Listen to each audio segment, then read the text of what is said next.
That's right, it is once again new Zord time. And once again, the ninjas,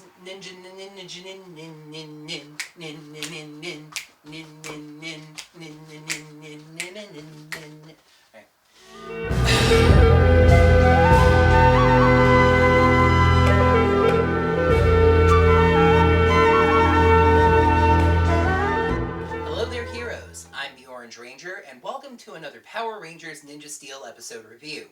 And welcome to another Power Rangers Ninja Steel episode review.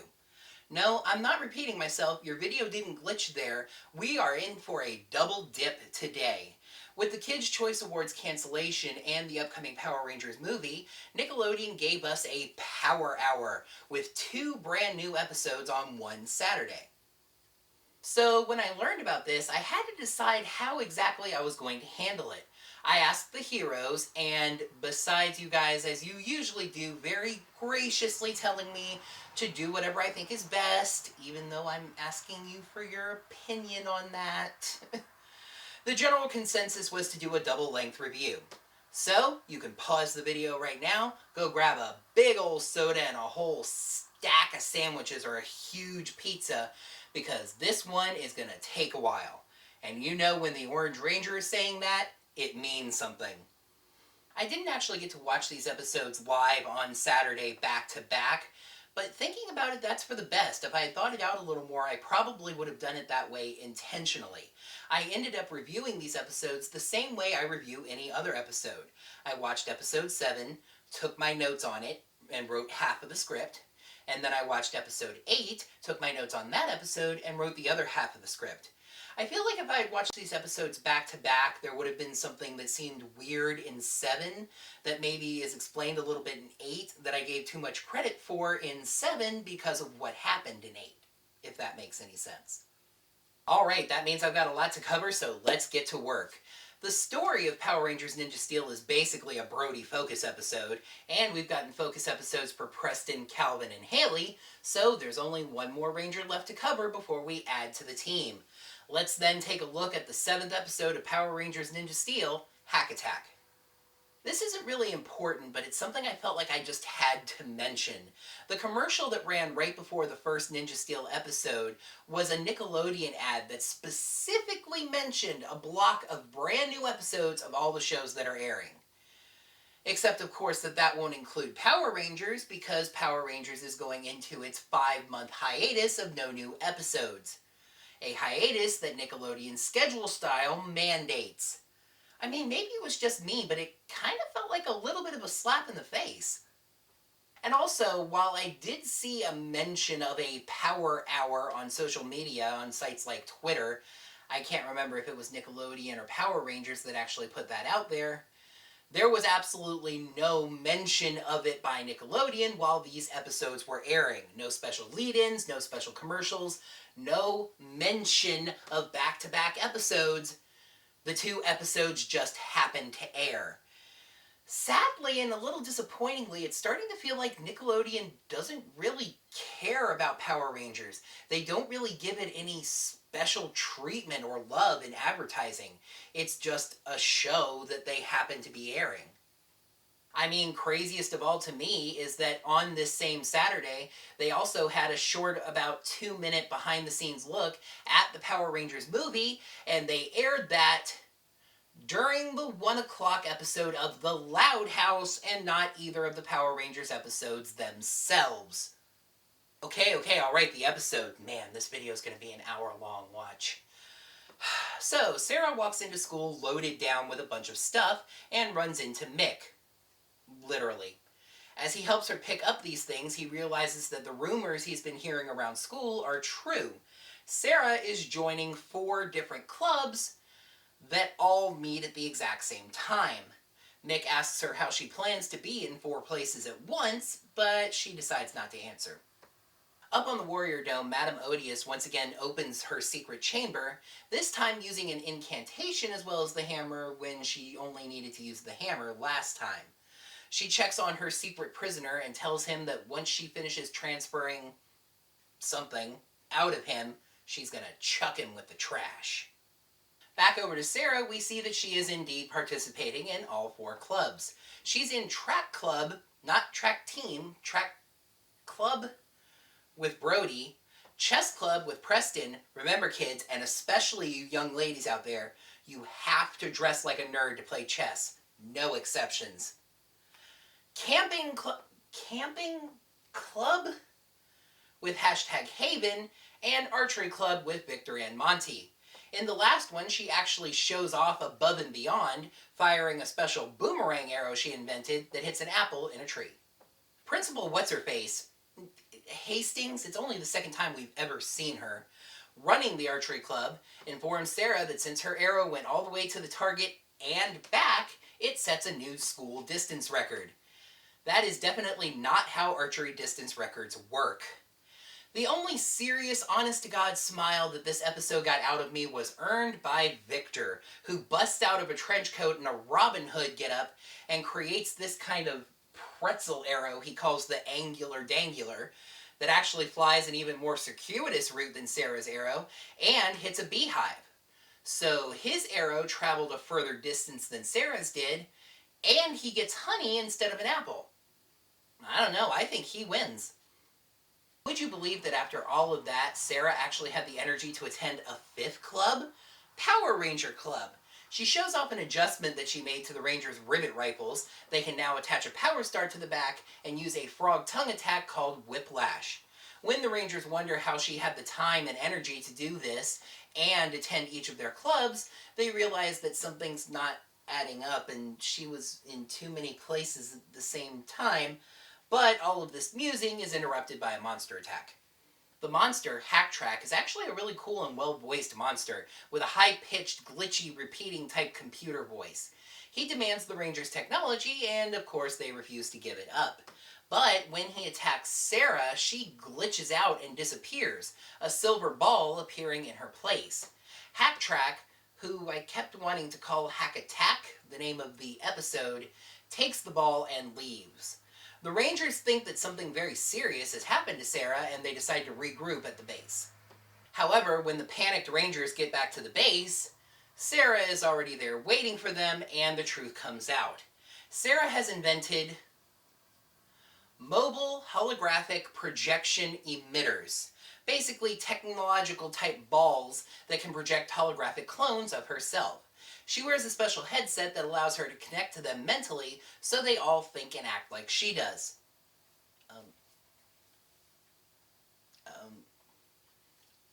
I have many questions. Okay, they're not so much questions as issues, and really there are only three. One, Sarah has basically created 29th century Star Trek technology as a high school student. And yes, I mean 29th. Even in the advanced world of Star Trek, mobile holograms that are able to exist in the real world and touch and interact with things were considered so advanced that that technology was from 5 centuries in their future. 2, apparently Sarah has some kind of super brain that is able to process stimuli from 4 different sources at the same time.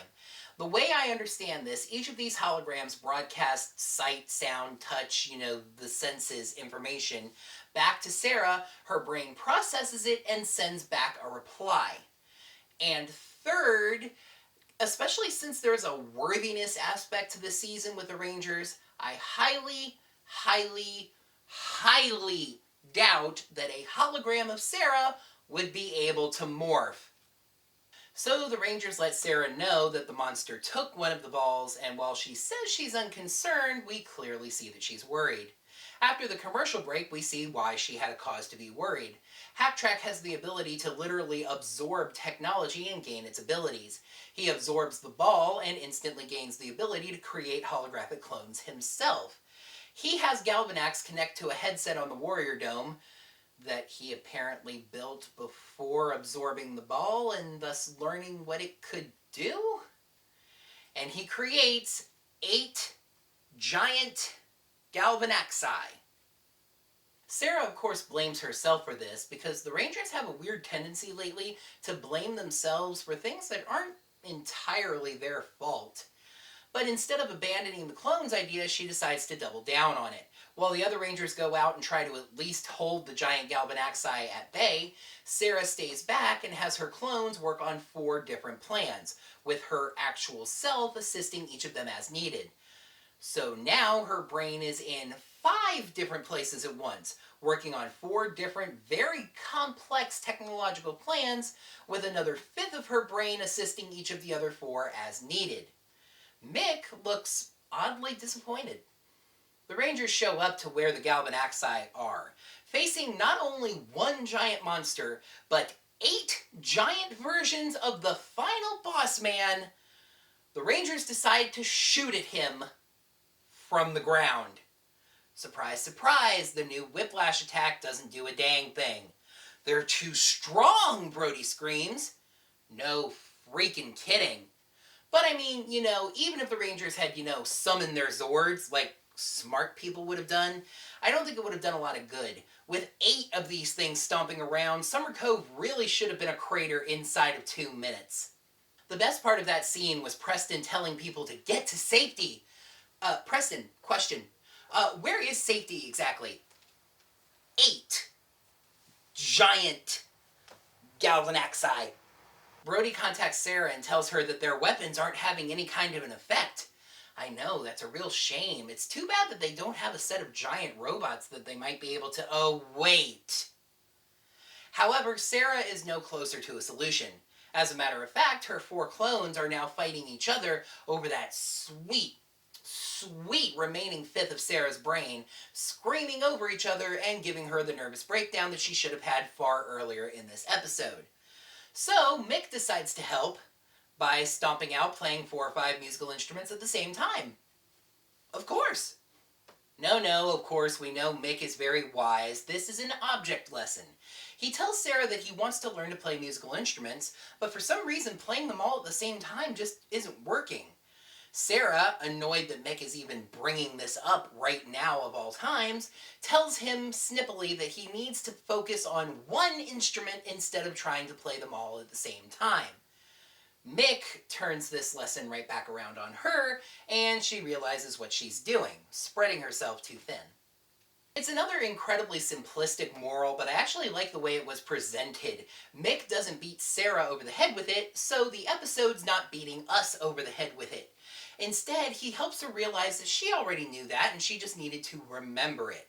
She deactivates all of her clones and, in what I think was a really nice touch, comes up with an entirely new plan. If Hacktrack wants her technology so badly, maybe she should just give him some. The Rangers make a second attempt to try to stop the Galvanaxi by shooting at them again from the ground. Number 1, why do you think that would work this time? Number 2, I didn't actually mention it, but Sarah told you to go find Hacktrack, not fight Galvanax. Anyway, Sarah shows up at the battle site and she has a really good plan, but it's executed in a dumb fashion. She makes this really loud speech to the other Rangers about how this is her new invention that will make even more powerful clones, so they have to make sure that Hacktrack doesn't get his hands on this one. So, of course, Hacktrack shows up and steals it right away. It's so plainly, clearly, obviously a trap.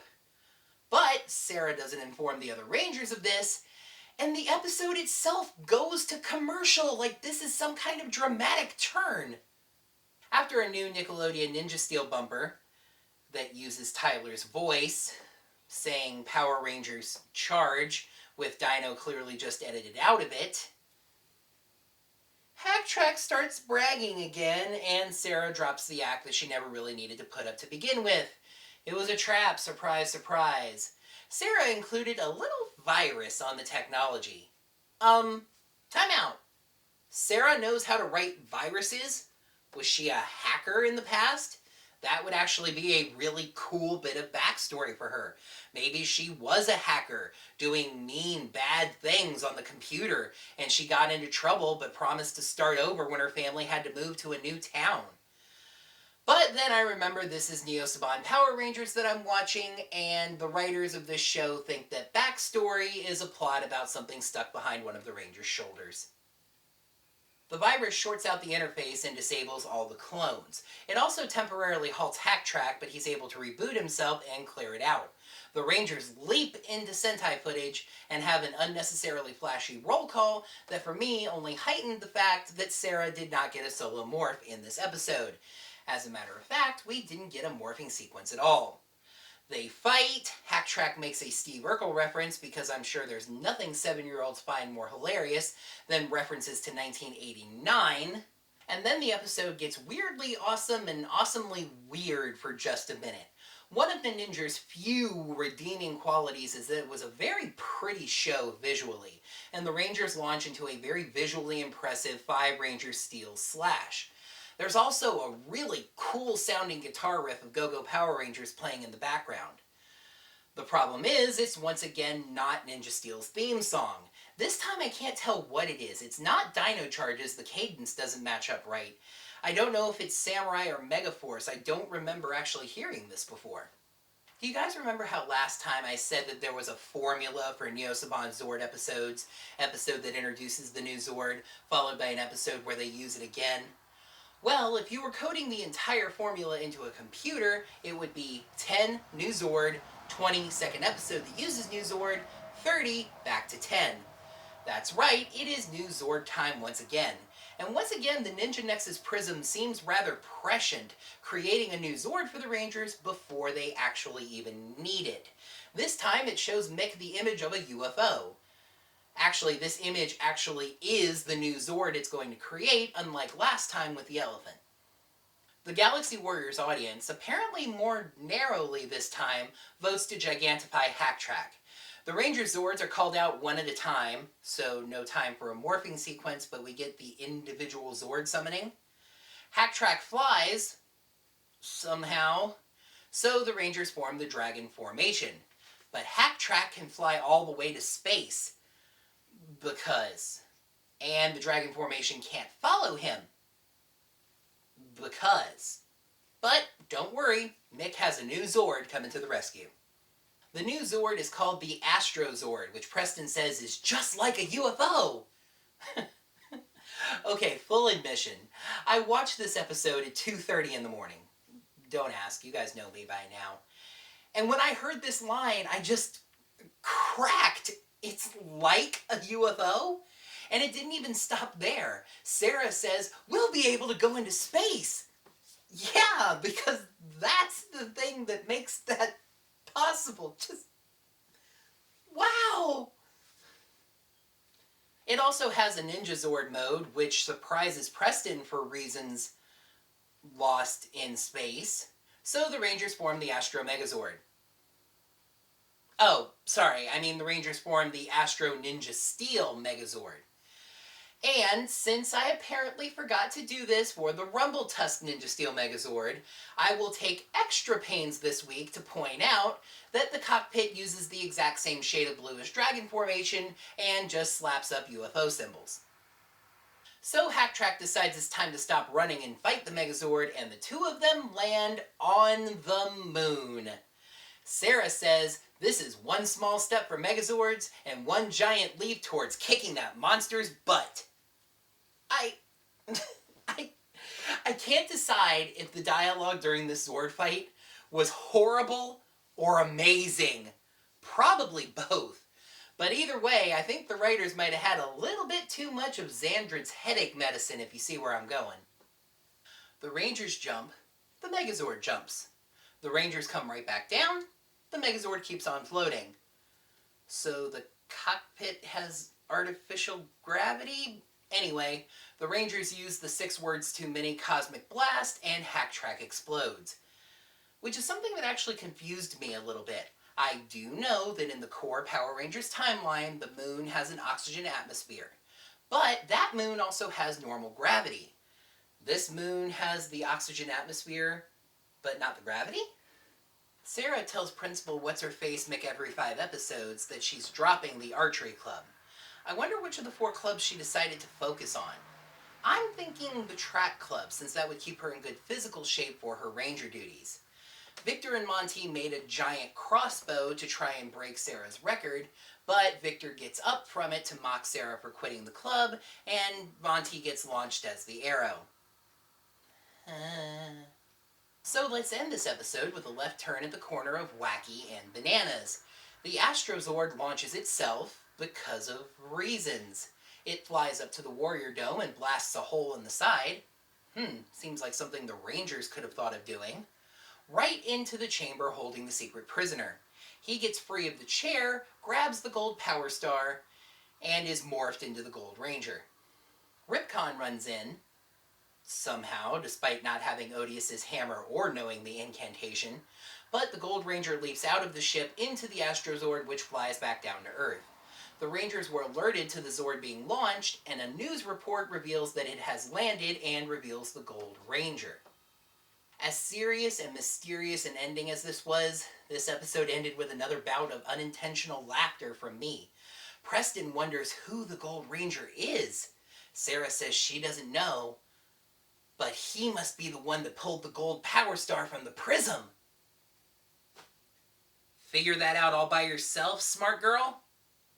Episode 7, Hacktrack. Pros, Sarah is intelligent and strong, natural presentation of the moral of the day, and Hacktrack was a creatively presented monster. Cons, probably the worst written episode of Ninja Steel thus far.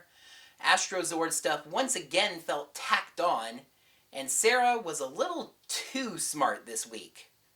Just like the last episode, a great focus episode, absolutely buried under its issues.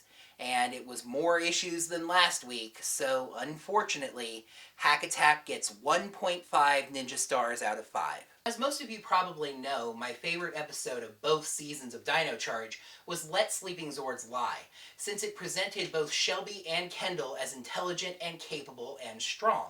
I love episodes of Power Rangers where the girls are focused on and shown to be intelligent and capable. So I really liked this episode for showing Sarah to be intelligent. A little too intelligent, as we'll get to, but I still liked that she was really capable and smart, figured things out, came up with the solution to the problem that she sort of caused, and she even figured out the moral of the day with just a little bit of coaching from Mick. And she wrote a virus. Speaking of that moral, I felt that it was very well presented. None of this stuff with Brody just saying it straight out or Haley trying to say it straight out. Mick used an object lesson, an example to show Sarah something that she already knew and she just needed to realize. It felt far more natural. And Hacktrack means we've actually gotten 2 really good monsters in a row. I just really liked the way he was presented with his high-pitched, techie-sounding type voice that would crack and repeat certain words. And computer lingo sprinkled in, like "gotta log off" when leaving. He was voiced by Ian Hughes, who actually also did the voice work for Sloger and played Aeolus in Lord of the Rings. All that said, this was probably the worst written episode of the season. I think Power Rangers is starting to develop an unfortunate allergy to fine details. Sarah invents 29th century Star Trek technology and splits her brain into 5 pieces at one time. The Rangers try to fight giant monsters by shooting at them with their blasters not once but twice. The Ninja Nexus Prism gives them a UFO Zord for no real apparent reason. The dragon formation of the Megazord can't fly into space because of shut up, and bad line after bad line after bad line. I spent far too long in this episode laughing for the wrong reasons. And yeah, what in space was up with the Astro Zord? Yes, I know it comes from the Ninja, but it didn't make any sense there either. An adaptation is an opportunity to tell a better story. I mean, really, the easiest fix would have just simply been moving the creation of the Astro Zord to after the point Hacktrack went into space and the Rangers couldn't follow, though I still would have wondered what was up with it being a UFO Zord. This episode should have involved space in some way, like finding a meteor or a piece of alien technology or something. Why do the Zords in this season feel like such an afterthought? These are your toys, Power Rangers. Sarah's cloning technology was just far too advanced to be believably invented by a high school student, And the fact that she was able to control 4 clones and still have brain power left over kind of once again reminded me of Star Trek The Next Generation. There was an episode where a crewman was given enhanced intelligence by an alien species, and his brain power expanded to the point that he eventually expanded his brain into the Enterprise computer. Sarah was able to control 4 different clones with her brain and still have some brain power left over to spare. It was just too far a leap. Now, if she had somehow been enhanced by the Ninja Steel, that may have been a little more believable. But that just turned out to be to explain Preston's magic, which we haven't seen him use since that episode. I really hate giving episodes of Power Rangers scores like this and feeling this way about episodes. Especially in this case, Sarah is a great character, probably my favorite Ninja Steel Power Ranger. But I have to call these things the way I see them, and Power Rangers is getting really lazy about fine details, and it makes for lazy feeling episodes that only half make sense. And I'm not going to just hand wave it as a kid's show. Lots of kids' shows write stories that make sense. The Loud House, a cartoon that comes on usually right after Power Rangers, writes stories that make sense. Kids don't deserve bad writing. I'm hopeful that Ninja Steel is going to get better, and I think it will. However, would it get better within 15 seconds? We are halfway through this mega review, and this episode led directly into the next one. All that glitters is not gold, but is episode 8 of Power Rangers Ninja Steel? Let's find out as I review the second half of this Power Hour, Gold Rush. The episode starts en medias res, with the Gold Ranger fighting some monster. We never actually get to see the monster because in what's kind of a clever cost saver, we mostly just see the shadows of the fight. The Gold Ranger has super speed powers because of course he does, and he defeats the monster single-handedly, leaving the Rangers to try to catch up with him. They have a scene that then screams exposition, repeating to each other, even though they all already know this, that this has been going on for a while. Just how long has this been going on? Well, up on the Warrior Dome, Galvanax conveniently tells us that it has been weeks. Weeks? That's kind of an odd choice for 2 episodes that aired back to back, though it probably points out that they weren't written to actually air it back to back. But still, for consecutive episodes to have weeks of action we didn't get to see between them is kind of weird. Odious has been the one sending down the monsters, which makes a lot of sense because it serves as her cover. She's trying to retrieve the Gold Ranger and not revealing that it was her who had him on the ship in the first place. However, this time Ripcon says her monsters won't have what it takes, and he'll go down to Earth and stop the Gold Ranger. Meanwhile, the Rangers have developed a new interest because it serves the plot. Well, 4 of them have, anyway. Famous country singer Levi Weston is in Summer Cove, and apparently not just the 4 Rangers, but most of the town are huge followers. You know, I'd never go as far as to say that certain types of people can't be fans of something like country music, but it doesn't register as really believable to me that Preston or Sarah would be fans of country music. Now, Calvin, a truck guy, and Haley, an outdoorsy girl? Sure. But it turns out the 4 aren't just dressed up because they're big fans, it turns out there's a contest going on. Levi is picking his biggest fan, and that fan gets backstage passes to his concert, which the girls say they would do anything for.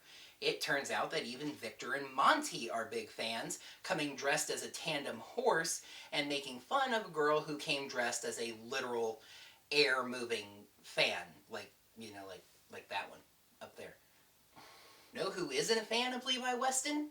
Brody. This shocks Levi's manager, all the people in line, and the other Rangers.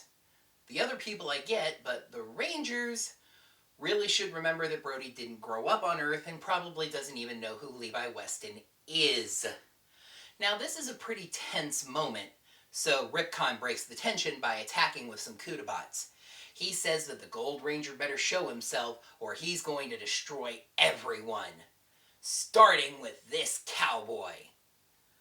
Plot point.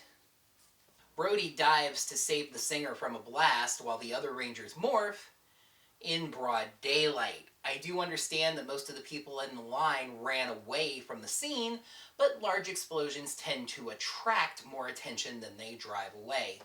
Levi's manager bumps into Ripcon and drops his suitcase, revealing the gold Power Star. Thinking he's found the Gold Ranger, Ripcon tries to take the man, but the Rangers shoot Ripcon and the manager is able to escape. Levi thanks Brody for saving him when he's not even a fan of his. Brody explains that he saved Levi because he was a person that needed help. Levi finds this attitude refreshing and offers Brody a temporary job as his Summer Cove bodyguard. He's not interested at first, but then he remembers the girls saying that they would do anything to get passes. So he gives Levi 2 conditions. 1, the passes, and 2, no special treatment from him. Brody's only going to be protecting Levi as a person that needs help. Levi agrees. Brody, the others have chased Ripcon into some Sentai footage. Brody catches up with the others and uses a brand new move that he pulls out of his arse, annul, turning into a giant ninja power star and cutting off one of Ripcon's horns. Moving on, Odious shows up and says that the focus is on the Gold Ranger, and they leave. The Rangers are worried now that they know that Ripcon is after the Gold Ranger, but A, considering that he's defeated several monsters single-handedly, and B, considering Ripcon's track record, I wouldn't really worry about it.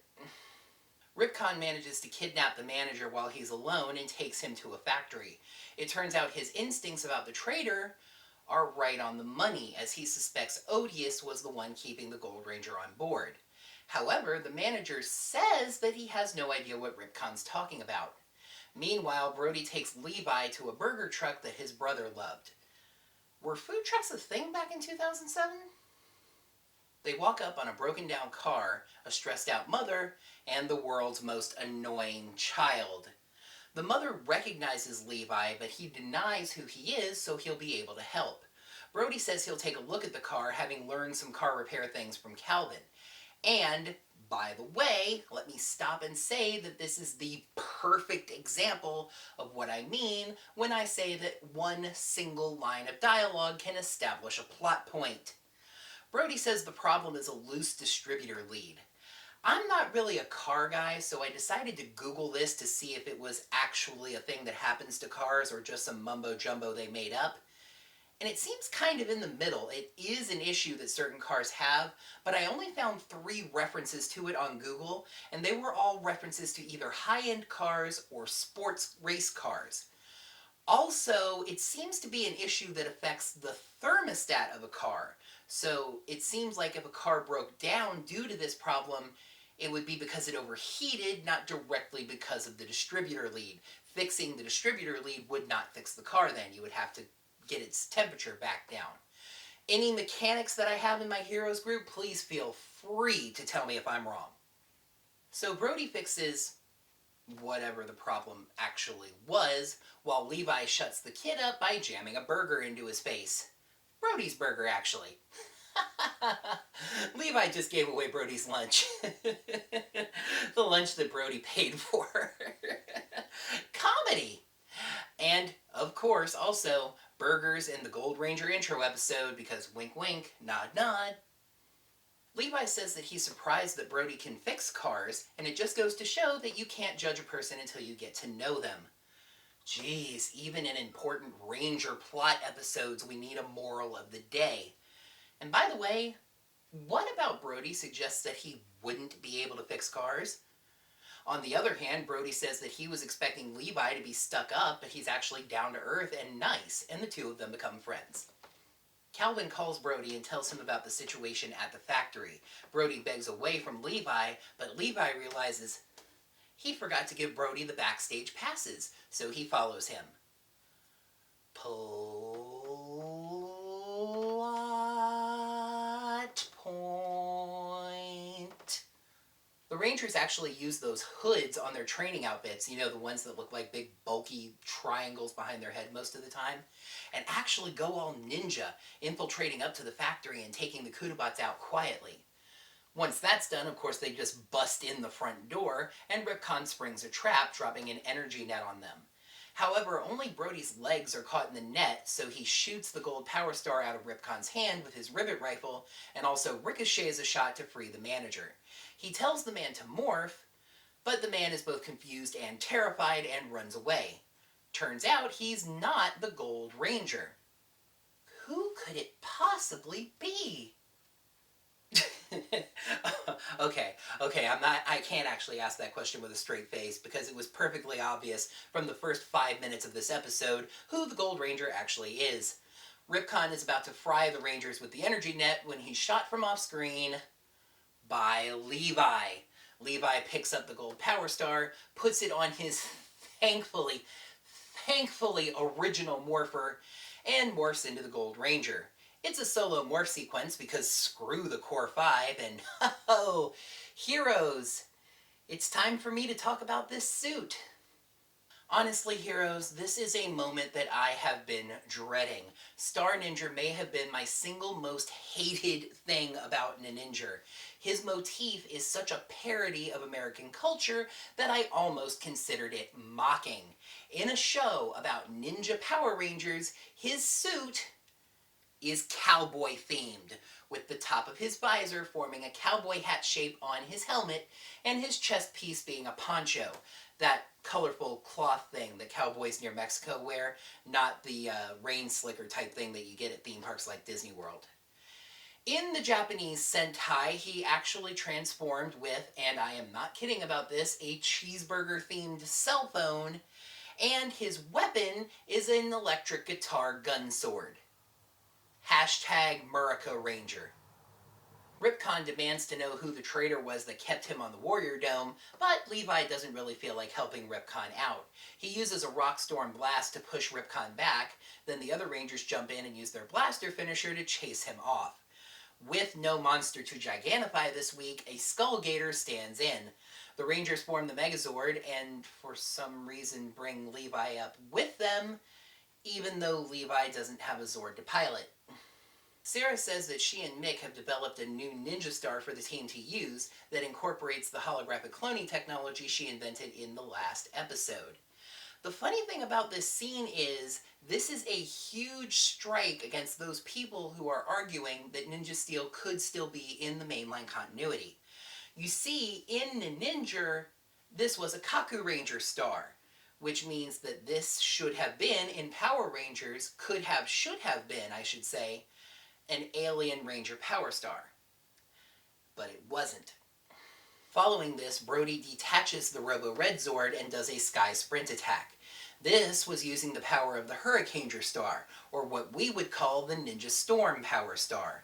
The show decided to ignore both of these references, making it all the more likely that Ninja Steel takes place in its own continuity. Brody hands the Master Blade over to Levi, which means they could have just been passing it around this whole time, and the Megazord Master slashes the Skull Gator and kaboom, kaboom, kaboom, kaboom. And the finisher uses Dino Charge music again. Before the Rangers make it back to the base, the prism shows Mick and Redbot another vision, a Lion Zord flying through space, blasting asteroids. Mick recognizes that it's from the Lion Galaxy. Of course it is. But he doesn't know what that means yet. Then the Rangers get back and officially welcome Levi to the team. Mick gives Levi 2 brand new power stars. One is an element star that controls wind and lightning, and the other is his Zord star. But we're now going to have to wait 5 months to find out what that Zord is. Unless you suffered through Ninja, of course. Brody asks Levi how he got the gold power star anyway, saying that the last time they had seen it was the day that they became Rangers, and that when the prism left, the gold star was still inside of it. At first, this sounds like an error because we saw that when Haley and Calvin got their power stars, the gold power star was already gone. But, as we're going to see in the upcoming flashback, when Levi got his star, white and yellow were still in it. So it's more likely that Brody was simply referring to the first 3 Rangers. It still would have been more helpful to have Haley or Calvin say that they didn't see the gold star when they got theirs. I just mentioned a flashback, didn't I? Levi had gone into seclusion to work on his music when the Ninja Nexus prism approached him. Knowing a cowboy when it sees one, it let him take that gold power star, dadgum. But he's immediately captured by Madame Odious, who must have been tracking the prism. She put him in that machine and was apparently messing with his mind. Please, Ninja Steel writers, please make this a plot point later on. When the Astro Zord rescued him. And no, we still don't have an explanation for why it did that or how it knew how to.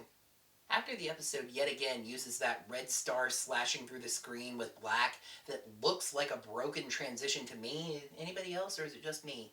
We get our comedy ending to the episode.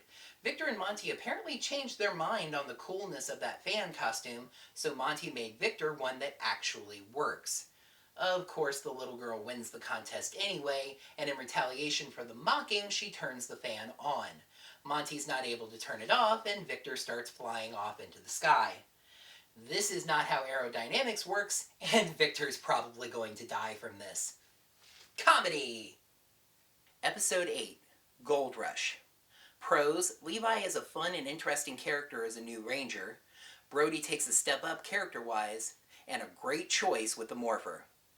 Cons, everyone loves country music, anticlimax to Madame Odious's plan, and even more laziness in details and acting. A step up from the previous episode, and a pretty good intro for the 6th Ninja Steel Ranger. Gold Rush gets 3 Ninja Stars out of 5.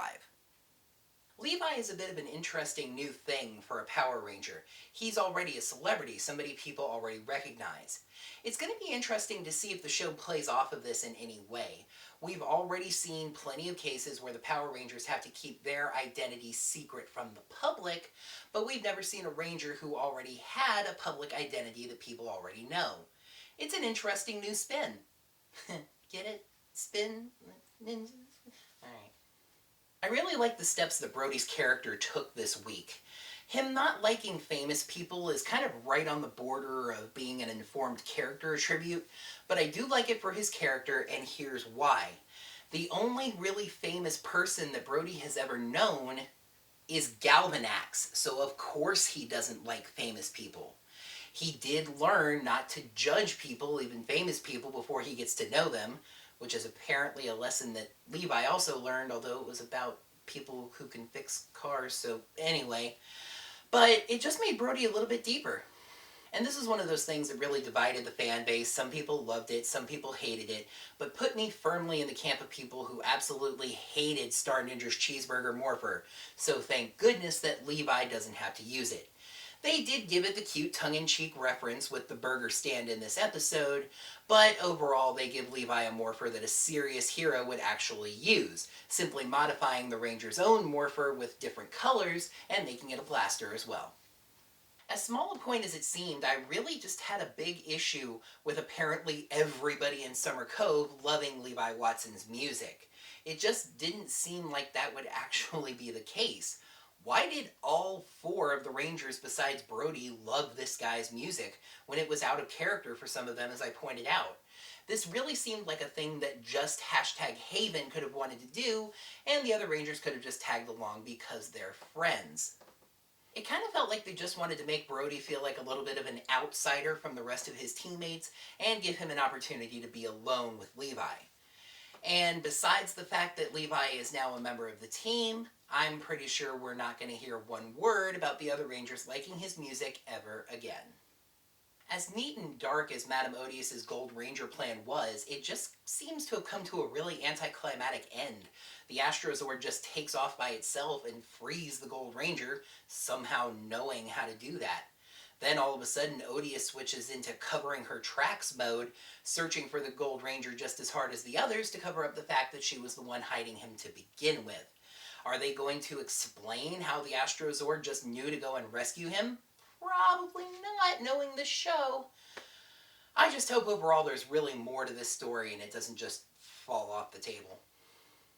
And yep, another episode that just was not good at the fine details.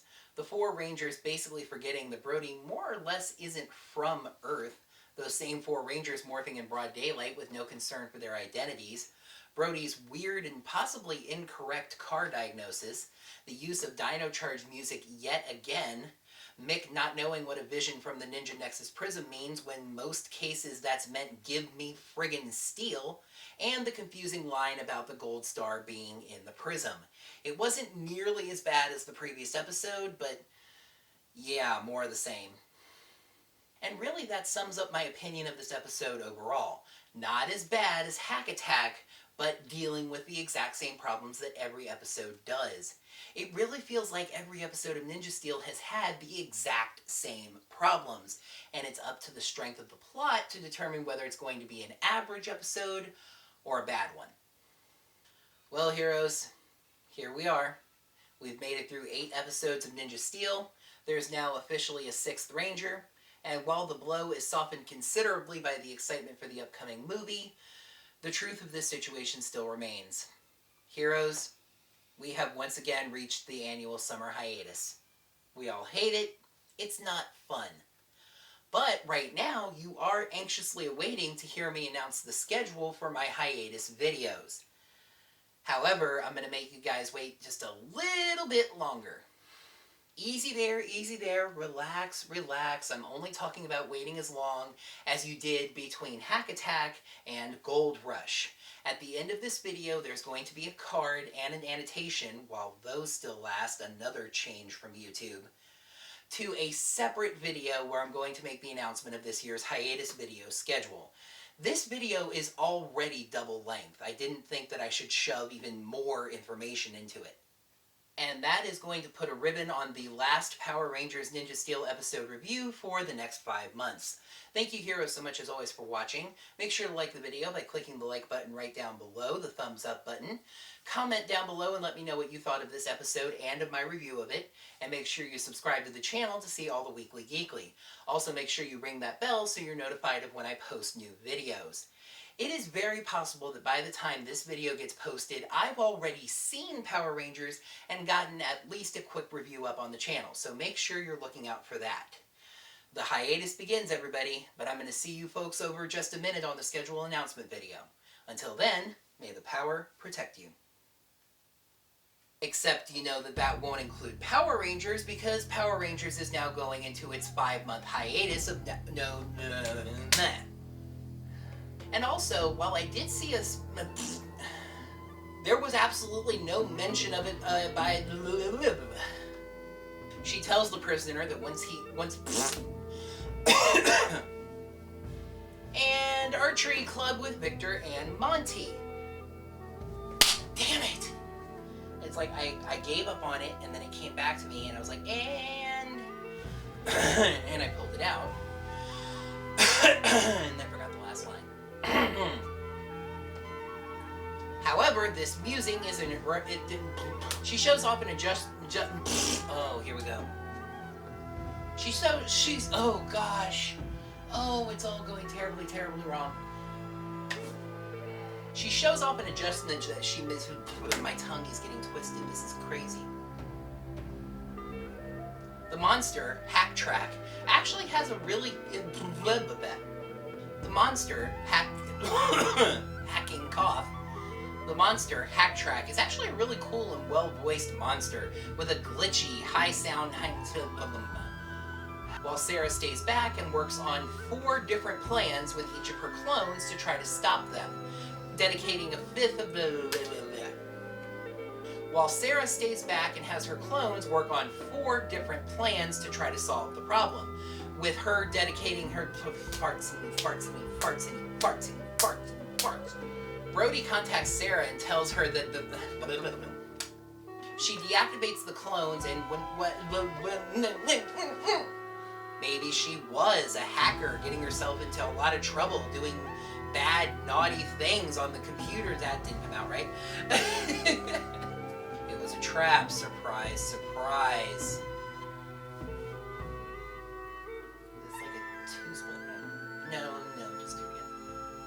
The Rangers leap into Sentai footage and have an unnecessarily flashy roll call that for me only heightened the fact that this... Do you remember how last time I referenced the Neo Saban Zord formula episode? And Hackbot was a creatively presented monster. His name is not Hackbot, his name is Hacktrack. that would crack and repeat words. And yeah. With his high-pitched, techie-sounding type voice that would crack and repeat words.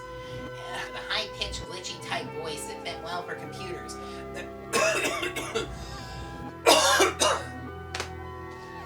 That would crack sometimes and repeat certain words.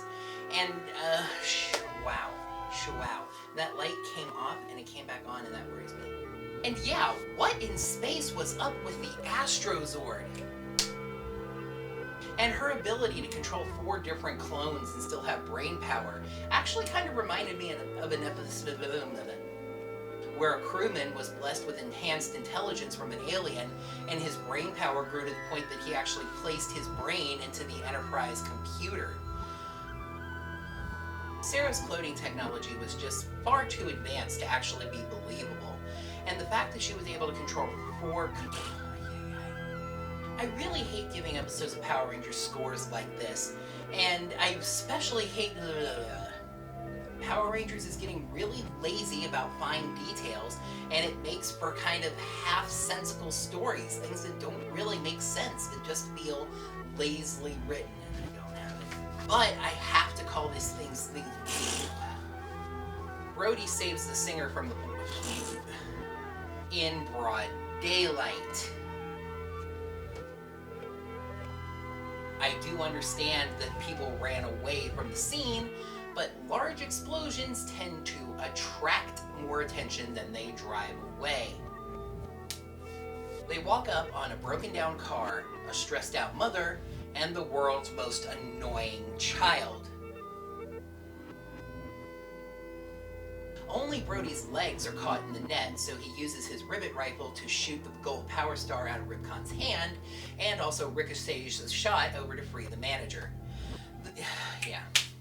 Sarah says that she and Mick have developed a new ninja star that the team can use.